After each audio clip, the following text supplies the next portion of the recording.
যদি আমি তা রচনা করে থাকি তাহলে এই অপরাধের দায়িত্ব আমি নেব। তবে এই মিথ্যা অভিযোগ আরো হালকা হালকা করে তা থেকে আমি সম্পূর্ণ মুক্ত। এসএমডি আরো দিকে যাইব, আর উপরের থেকে হালকা হালকা করে টানো। খালি দেখো পার্টগুলি থেকে গুলুগুলি আলাদা হয়ে যাইতেছে কিনা, একটু খেয়াল রাখো। ওটা উল্টা মনে হইলে ঘুরায় নাও, মাদারবোর্ড ঘুরায় নাও। কাটো। রূহের উপর ওহী পাঠানো হলো যে তোমার জাতির লোকদের মধ্যে থেকে যারা ঈমান এনেছে তারা ছাড়া আর কেউই নতুন করে ঈমান আনবে। হালকা হালকা, একবারে ডাবান যাইব না, হ্যাঁ হালকা হালকা করে আস্তে আস্তে যাইতে হবে উপরে থেকে। আর নাইফের মাথা বরাবর এসএমডিটা থাকবে। এসএমডি ডাবায় ধরা যাব না, তাহলে লেয়ার কাটা দেব।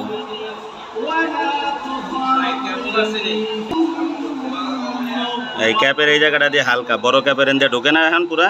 আমারই তত্ত্বাবধানে আমারই ওহীর আদেশে একটি নৌকা বানাও এবং যারা জুলুম করেছে তাদের ব্যাপারে হালকা হালকা, হ্যাঁ এটা সোজা আইতে হবে। হ্যাঁ এই তো নিশ্চিত।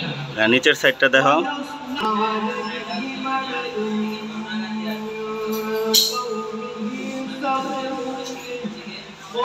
ওই জায়গায় রাখা দেবো না, একটু একবারে বরাবর পাওয়ার আইসি ওই জায়গায় রাখলে পাওয়ার আইসি গইলা দেবো। পাওয়ার আইসি আবার এটা পেস্টিং করে ড্রাইভার পাওয়ার। হ্যাঁ একটু ঠান্ডা হওয়ার পরে একবারে ডাইরেক্ট স্টার্ট করা যাবে। আজ তোমরা আমাদের উপর হাসছো, একদিন আমরা বহুত ঠান্ডা হয়েছে। এবার ওই সাইডগুলি খোঁচায় খোঁচায় পরিষ্কার করবা। হ্যাঁ পরিষ্কার করলে একটু বুঝতে পারবা যে তোমার ইয়া হয়েছে কিনা। স্কোপে তো ফার্স্ট টাইম করতেছো না, করো সমস্যা নেই। এই ওয়াশ করলে বুঝতে পারবা তুমি পার্টসগুলি থেকে গুলুগুলি আলাদা হয়েছে কিনা। কারণ এই গুলো কাটিং করার জন্য লাগে এই পার্টসটির জন্য, ঠিক আছে। এই যে সিপিইউ ভোল্টেজের ক্যাপগুলি আছে দেখছো, এই ক্যাপটা মাপ দিয়ে রাখো, এই ক্যাপও মাপ দিয়ে রাখো, এই ক্যাপও মাপ দাও। সবটি জিআর ভ্যালু কি আছে নাকি শর্টিং দেখায়, এটা তো মাপ দিতে পারবো না, এটা টিনের তলে। এটা দুটা দরকার নেই, শুধু যেটি দেখা যায় এগুলি মাপ দাও আগে।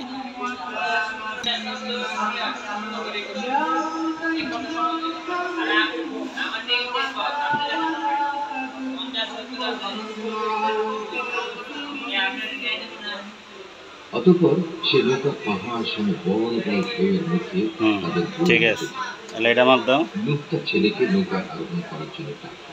সে আগে এই সাইডেরটা দূরবর্তী এক জায়গায় দাঁড়িয়েছিল। আমার ছেলে আমাদের সাথে, ঠিক আছে। এবার এই পাশে উপরের এইটা, এই যে দেখো এইটা সব কটাই ভ্যালু ঠিক আছে। এই সাইডেরটা দেখো, এই যে এই সাইডেরটা এটা দেখলে কি হইব, তুমি যখন মনে করো সিপিইউ উঠে যখন বসাইবা এগুলি আবার মাপ দিবা যে এটি কি ঠিক আছে নাকি এটি শর্ট হয়ে গেছে। শর্ট হয়ে গেলে র্যাম বসানো যাবে।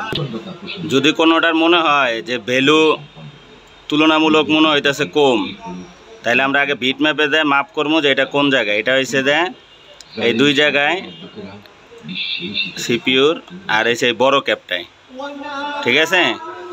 এখন এই যে দুই জায়গার এই যে নে 6টা পিন আছে, ঠিক আছে। এখন আমরা IC1 বোর্ডে দেখবো এই 6টার ভিতরে আসলে ভ্যালু কত থাকবো।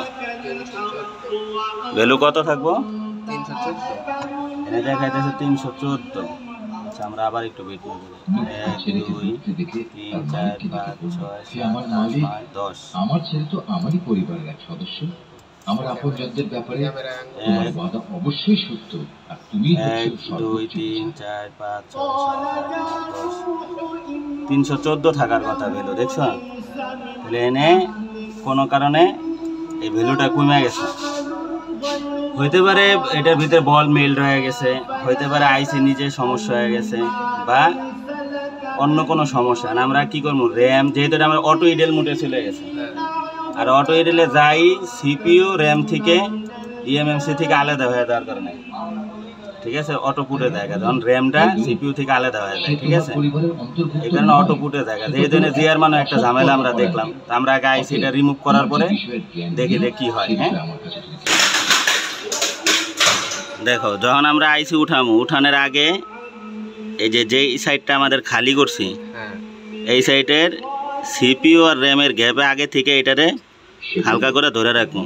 কারণ অনেক সময় হয় কি তুমি যখন হিট দিবা ভিতরের থেকে পেস্ট বাইরে আসে, তখন তুমি এই যে দুইটার মাঝখানে যে লেআউটটা আছে মানে ফাঁকাটা আছে এটার ভিতরে তুমি এটা সেট করতে করতে দেরি হয়ে যাবে। তা আগে থেকেই এই যে জোড়াটা আছে জোড়ার ভিতরে আমরা এক কোণার থেকে হালকা করে পুশ করে রাখবো এবং হিট দিতে থাকবো, আস্তে আস্তে প্রেশার করতে থাকবো যেটা ইন হয় কিনা। যখন দেখবো যখন পর্যাপ্ত মেল্ট হয়ে গেছে আস্তে করে ইন করে আমরা খুলে ফেলামো।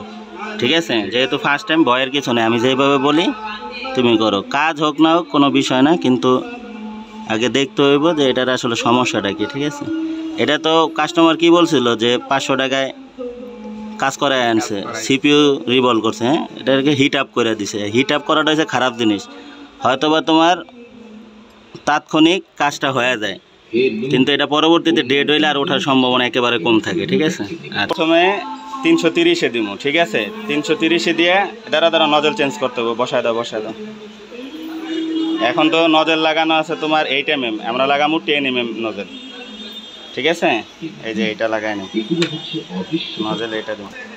দেখো প্রথমে 2-3 বার কি করবো জানো, হিটটা আছে না একটু চতুর্দিকে পুরো বোর্ডটা হালকা একটু হিট দিয়ে একটু গরম করে তারপর আমরা ইএমএমসি র্যামের দিকে আসবো। এটা কি হয়, আমরা যদি ডাইরেক্টলি র্যামের উপরে হিটটা দেই এই জায়গার থেকে হিটটা মনে করো চতুর্দিকে প্রডিউস হতে থাকে, তাই যদি চতুর্দিকে গরম করি তাহলে আইসির এই জায়গাটা হিটটা সুন্দর করে মসৃণ হয়ে এটা গরম হইলে পরে যখন তুমি এনে ধরবা ক্ষতিটা কমবে। আর ঠাস করে আইসির উপরে যদি আমরা হিট ধরি তখন আইসির থেকে হিটটা চতুর্দিকে যায় ছড়ায় পড়ে, তখন আইসি ড্যামেজ হয়ে যায়। এই জন্য আগে আশপাশে ধরো তোমার 15 সেকেন্ড বা 10 সেকেন্ড একটু এদিক ওদিকে ইয়ে করে তারপর আমরা আস্তে আস্তে র্যামের উপরে গরম দিই।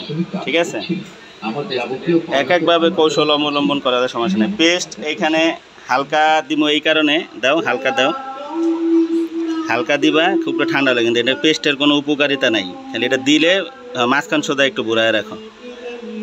দাও চাপ দাও, জোরে চাপ দাও, আরও দাও, দাও আরও জোরে চাপ দাও, ব্যাস এই।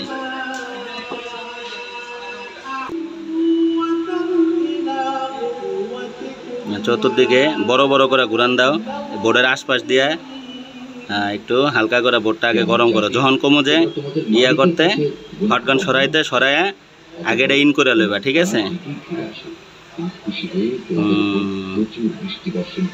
এলা র্যামের উপরে হালকা একটু হিট দাও, ইন করো, জায়গা মতন সেট করো।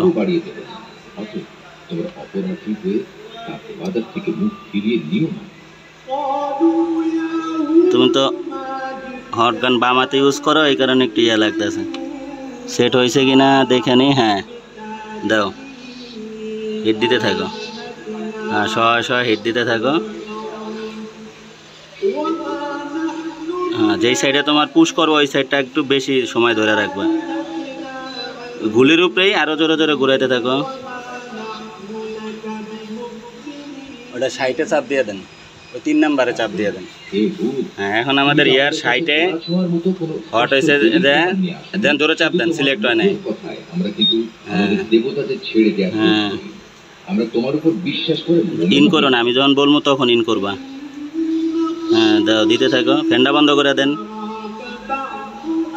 আরো নিচে করে হিট দাও।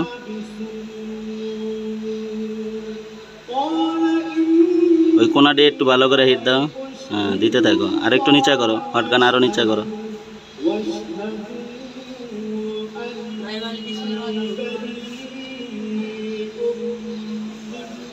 ইন হইতেছে, 4 দানি না লাগে, 4 হয়ে যাইতেছে। হ্যাঁ হিট দাও, হিট দাও, হিট ঘুরাও, হিট ঘুরাও, হিট থামায় না, পুশ করো, দাও পুশ করো, যেনে বেলেট ওই জায়গায় ইয়া থাকবে, এসএমডি থাকবো। হ্যাঁ ওই চতুর্দিকেও দাও, চতুর্দিকে দাও, বেলেটের ওই জায়গায় দাও। হ্যাঁ হালকা করে বাম সাইডে নাও, এদিকে নাও, এদিকে নাও, ব্লেডটা বাম দিকে নাও, আপেল কাটার মতন পোচায় পোচায় কাটো। দাও, হিট দাও, বাম দিকে নাও, বাম দিকে নাও, হ্যাঁ নাও, নাও আরো নাও, হিট দিতে থাকো, আরো নিচে করে হিট দাও, হিট দাও, হিট থামায় না, দাও হিট দাও।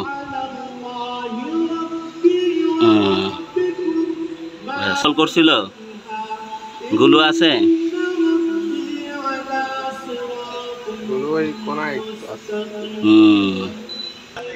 হিট দাও, এটা হিট দিতে থাকো, আমি যখন বলবো তখন এই কোণার দিয়ে আবার পুশ করবা হালকা করে, ঠিক আছে? এখন না, হিট দিতে থাকো।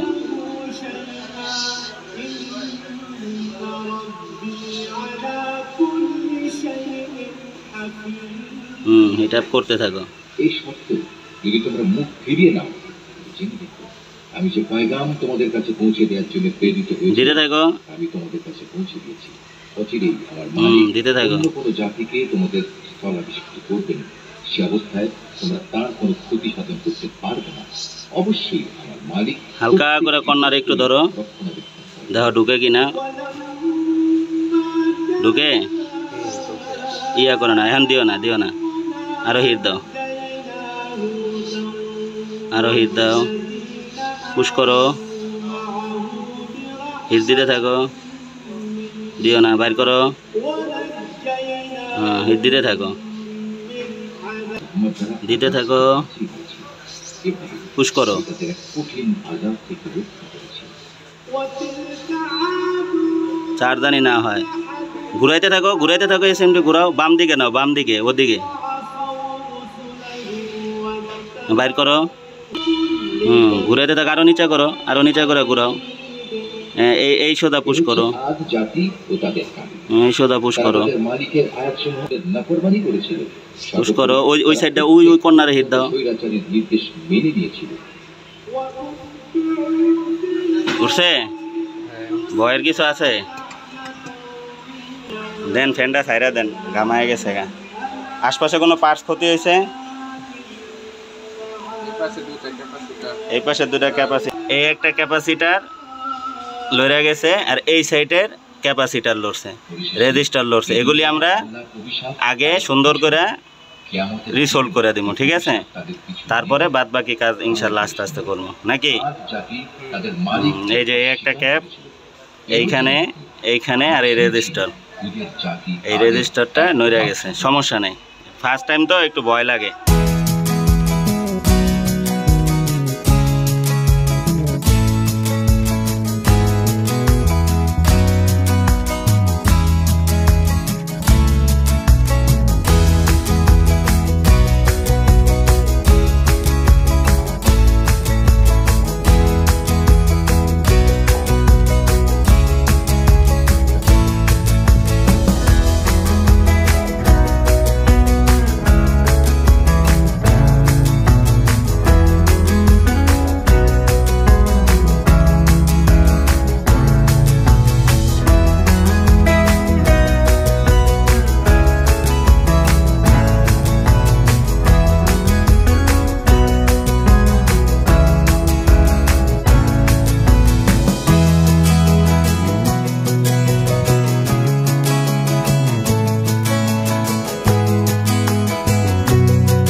তাহলে আমাদের সেট লাস্ট পর্যন্ত কি ওপেন হয়েছে না?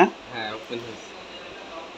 আচ্ছা বন্ধুরা, আমি তো ভিডিও শুরুতে কথা বলতে পারি নাই, আসলে কাজটি নিয়ে আসে আমার প্রাক্তন ছাত্র রফিকুল।